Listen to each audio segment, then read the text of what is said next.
দেখো গাইতে দেখো অনেক কথায় মুখ।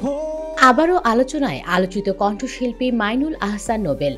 এবার তার বিরুদ্ধে অভিযোগ 7 মাস ধরে এক কলেজ ছাত্রীকে ড্যামরার একটি বাসায় আটকে রেখে ধর্ষণ ও নির্যাতনের। এই অভিযোগে গত সোমবার রাতে ডেমরা থানার পুলিশ তাকে আটক করে। ওই মেয়ের পরিবারের কাছ থেকে অভিযোগ পেয়ে ড্যামরার একটি বাসা থেকে সেই মেয়েকে উদ্ধার করে পুলিশ। নোবেল ছিলেন সম্ভাবনাময় এক শিল্পী। ভারতের কলকাতার চ্যানেল জি বাংলার সারেগামাপা অনুষ্ঠানে বাংলাদেশের প্রতিনিধিত্ব করে রাতারাতি তারকা খ্যাতি পেয়েছিলেন। তবে ব্যক্তিগত জীবনে মাদক সেবন, স্ত্রীর গায়ে হাত তোলা, কনসার্টে মদ্যপ অবস্থায় ওঠার পাশাপাশি সিনিয়র গায়কদের নিয়ে ফেসবুকে তুচ্ছ তাচ্ছিল্য করে বক্তব্য দেওয়াকে কেন্দ্র করে সংবাদের শিরোনাম হয়েছেন। জেলও খেটেছেন কয়েকবার। গোপালগঞ্জের পরিবহন মালিকের ছেলে মাইনুল আহসান নোবেল 2019 সালে সারেগামাপা অনুষ্ঠানে চ্যাম্পিয়ন হবেন বলে তার ভক্তরা আশায় বুক বেঁধেছিলেন। কিন্তু চূড়ান্ত বিচারে তাকে তৃতীয় ঘোষণা করে জি বাংলা কর্তৃপক্ষ। ওই ঘটনায় মুখ খুলেছিলেন নোবেল। তিনি নাকি প্রতিযোগিতা চলাকালে বলেছিলেন তার গান বিচার করার ক্ষমতা বিচারকদের নেই। ওই ঘটনায় জি বাংলা চ্যানেল তাকে সাসপেন্ড করেছিল। অভিযোগ ছিল কেবল বিচারকদের সঙ্গেই নয়, অন্য প্রতিযোগীদের সঙ্গেও তিনি নাকি নাক উঁচু ভাব নিতেন, কাউকে খুব একটা পাত্তা দিতেন না। পশ্চিমবঙ্গের ক্যামব্রিজ স্কুল ও কলেজ থেকে এ এবং ও লেভেল সম্পন্ন করা নোবেলের বিরুদ্ধে প্রথম ধর্ষণের মামলা হয় 2019 সালের 16 সেপ্টেম্বর। চট্টগ্রামের এক তরুণী 5 লাইশ থানায় তার বিরুদ্ধে মামলা করেন। ধর্ষণের মামলার রেশ কাটতে না কাটতেই ওই বছরের 15 নভেম্বর সালসাবিল মাহমুদকে ভালোবেসে বিয়ে করেন নোবেল। পরে দুজনের মধ্যে ঝগড়া বিবাদ ও ফেসবুকে স্ট্যাটাস দেওয়ার ঘটনা ঘটে। দুজনই একে অন্যের বিরুদ্ধে প্রতারণার অভিযোগ এনে গণমাধ্যমের শিরোনাম হন। এক পর্যায়ে আনুষ্ঠানিকভাবে বিবাহ বিচ্ছেদ ঘটে তাদের। 2023 সালের 20 মে মাইনুল আহসান নোবেলকে ঢাকা মহানগর পুলিশের গোয়েন্দা বিভাগের কার্যালয়ে নেওয়া হয়। ওই সময় ডিএমপির অতিরিক্ত কমিশনার মোহাম্মদ হারুনুর রশিদ গণমাধ্যমকে বলেছিলেন নোবেলের বিরুদ্ধে তার স্ত্রী নির্যাতনের অভিযোগ করেছেন। নোবেলের বিরুদ্ধে মামলাও আছে, তাই তাকে জিজ্ঞাসাবাদ করা হবে। নোবেল 2023 সালের 27 এপ্রিল মদ্যপ অবস্থায় কুড়িগ্রামের ফুলবাড়ি ডিগ্রি কলেজের সুবর্ণ জয়ন্তী উপলক্ষে কনসার্টে ওঠেন। তার কথাবার্তা অসংলগ্ন এবং আচরণ অনিয়ন্ত্রিত থাকায় দর্শকেরা বুঝে যান তিনি মদ্যপান করে স্টেজে গেছেন। পরে উত্তেজিত জনতা ক্ষিপ্ত হয়ে তার উপর পানির বোতল ও জুতা ছুঁড়ে মারেন। অবস্থা বেগতিক দেখে আয়োজকেরা তাকে মঞ্চ থেকে সরিয়ে নেন। পরে বিষয়টি নিয়ে মুখ খুলেছিলেন তার সাবেক স্ত্রী সালসাবিল মাহমুদ। তিনি গণমাধ্যমকে জানিয়েছিলেন নোবেলের ওই কাণ্ডে তিনি অবাক হয়েছিলেন। কিভাবে বদলে গেলেন তিনি। নেশার থেকে মুক্তি পেতে বেশ কয়েকবার মাদকাসক্তি নিরাময় কেন্দ্রে ভর্তি পর্যন্ত হয়েছিলেন। নিরাময় কেন্দ্র থেকে ছাড়া পাওয়ার পর গানে ফিরবেন বলে বিভিন্ন সময় তার ভক্তদের প্রতিশ্রুতিও দিয়েছেন। বিতর্ক পিছু ছাড়েনি নোবেলের। জাতীয় সঙ্গীত ও এর রচয়িতা রবীন্দ্রনাথ ঠাকুরকে নিয়ে ফেসবুকে কটূক্তির অভিযোগে সমালোচিত হয়েছেন তিনি। জেমসকে নিয়েও বাজে মন্তব্য করে সংবাদের শিরোনাম হয়েছেন নোবেল।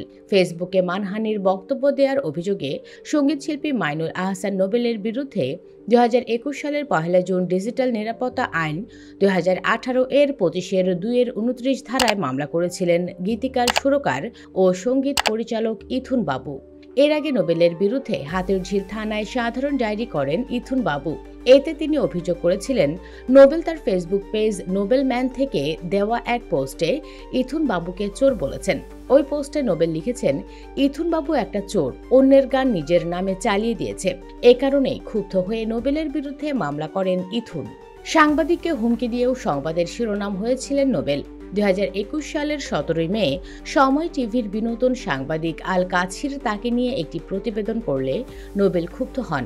পরে ওই সাংবাদিককে ফোন করে বাসা থেকে তুলে নেওয়ার হুমকি দিয়ে বলেন, নোবেলকে তুই চিনিস? নোবেল কি শিল্পী? নোবেল কিন্তু ক্যাডার। ফোনে নিজেকে সেনাবাহিনীর একজন উচ্চ পর্যায়ের কর্মকর্তার আপন শ্যালক বলে উল্লেখ করেন। শুধু তাই নয়, সরকারের একটি গোয়েন্দা সংস্থা দিয়ে সেই রিপোর্টারকে বাসা থেকে তুলে নিয়ে আসার হুমকি দেন। হুমকি পেয়ে সেই দিন সময় টিভির প্রশাসন ও পরিচালন বিভাগের জ্যেষ্ঠ নির্বাহী সৈয়দ আসাদুজ্জামান ঢাকার কলাবাগান থানায় নোবেলের বিরুদ্ধে জিডি করেছিলেন। পরে জিডির বিষয়ে প্রতিক্রিয়া জানতে সাংবাদিকেরা নোবেলের সঙ্গে যোগাযোগ করলে তিনি বলেন, কিসের জিডি হইছে? ও জিডি মিডি দেহে নেব নে। ওই ঘটনার জেরে ক্ষোভ প্রকাশ করে বাংলাদেশ চলচ্চিত্র সাংবাদিক সমিতি। সংগঠনের সাধারণ সম্পাদক এক বিবৃতিতে ওই ঘটনার নিন্দা জানিয়ে বলেন, নোবেল সাংবাদিক আল কাছিরকে অপহরণের হুমকি দিয়েছেন, সেই সঙ্গে অশ্রাব্য ভাষায় তাকে গালিগালাজ করেছেন। বাংলাদেশ চলচ্চিত্র সাংবাদিক সমিতি নোবেলকে সতর্ক করে দিয়ে বলেন, কোনোভাবেই তার এমন আচরণ মেনে নেওয়া হবে না। ভবিষ্যতে যদি কোনো সাংবাদিকের সঙ্গে এমন অন্যায় আচরণ করেন তবে নোবেলকে বর্জনের হুমকি দেয় বিনোদন সাংবাদিকদের সংগঠনটি। সাবেক স্ত্রী সালসাবিলের সঙ্গে বিয়ের আগে ও পরে বিভিন্ন সময়ে অনেক মেয়ের সঙ্গে সম্পর্কে জড়ানোর গুঞ্জন ছিল নোবেলের বিরুদ্ধে, কিন্তু সেই সম্পর্ক বেশি দিন টেকেনি। সালসাবিলের সঙ্গে বিচ্ছেদের পর 2023 সালের 13 এপ্রিল গণমাধ্যমে তিনি বলেছিলেন, আপাতত বিয়ে শাদী নিয়ে কোনো চিন্তা নেই। এত কেলেঙ্কারির পরও নোবেল নিজেকে সংশোধন করার চেষ্টা করে ব্যর্থ হয়েছেন। মাদক থেকে মুক্তি এবং নিজের জীবনের ব্যাপারে ফেসবুকে অনুশোচনা করে স্ট্যাটাস পর্যন্ত দিয়েছেন, কিন্তু কাজের কাজ কিছুই হয়নি। 2024 সালের 28 সেপ্টেম্বর নোবেল বলেছিলেন, নিজের উপর ঘৃণা হয়, অনেক কিছু হারিয়েছি। তার ভক্তরা ভেবেছিলেন সেবার হয়তো নোবেল নিজেকে সংশোধন করে পুরোপুরিভাবে স্বাভাবিক জীবনে ফিরে আসবেন, কিন্তু তা আর হয়নি। 2023 সালের 19 নভেম্বর ফেসবুকে এক নারীর সঙ্গে তিনি 3টি ঘনিষ্ঠ ছবি পোস্ট করেন। সেখানে লেখেন, মেয়েটি তার স্ত্রী। খুলনার মেয়েটি ছিলেন ফারজানা আরশি, পেশায় ফুড ব্লগার। পরে জানা যায় নোবেলকে বিয়ের আগে আরশির নাদিম আহমেদ নামের এক ফুড ব্লগারের সঙ্গে বিয়ে হয়েছিল।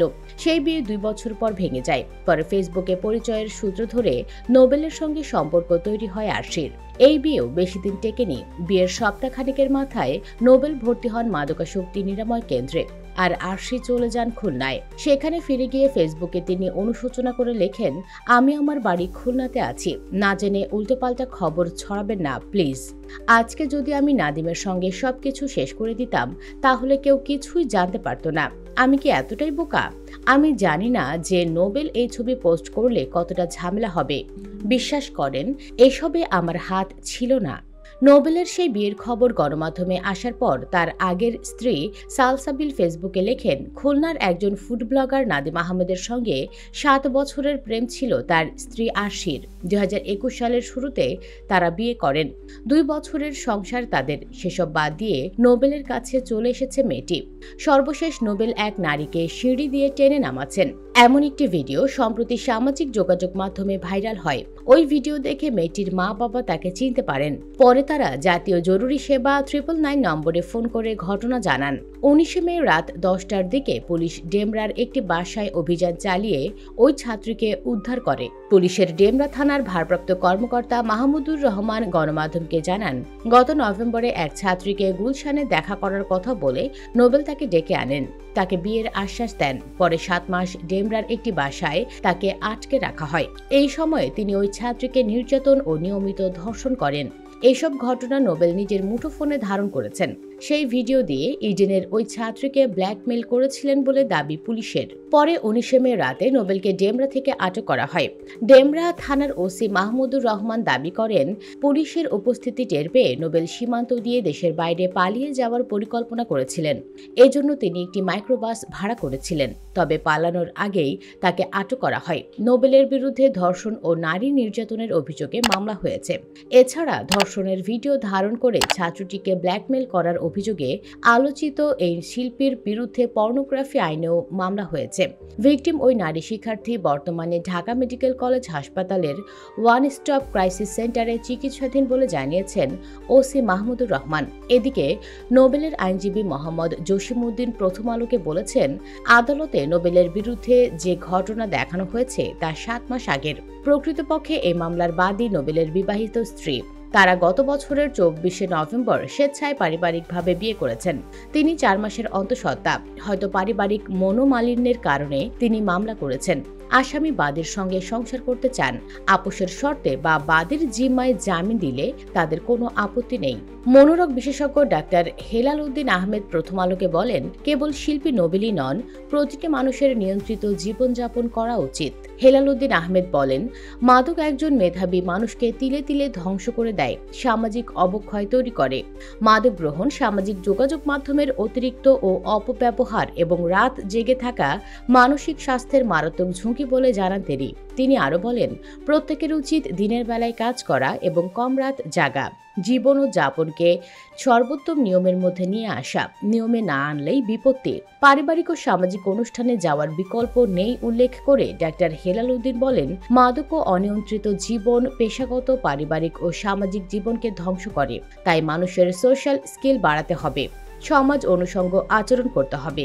সেক্ষেত্রে পরিবারের সদস্য, আত্মীয় স্বজন, বন্ধু বান্ধব এবং কাছের মানুষদের ভীষণ দায়িত্বপূর্ণ আচরণ করতে হবে।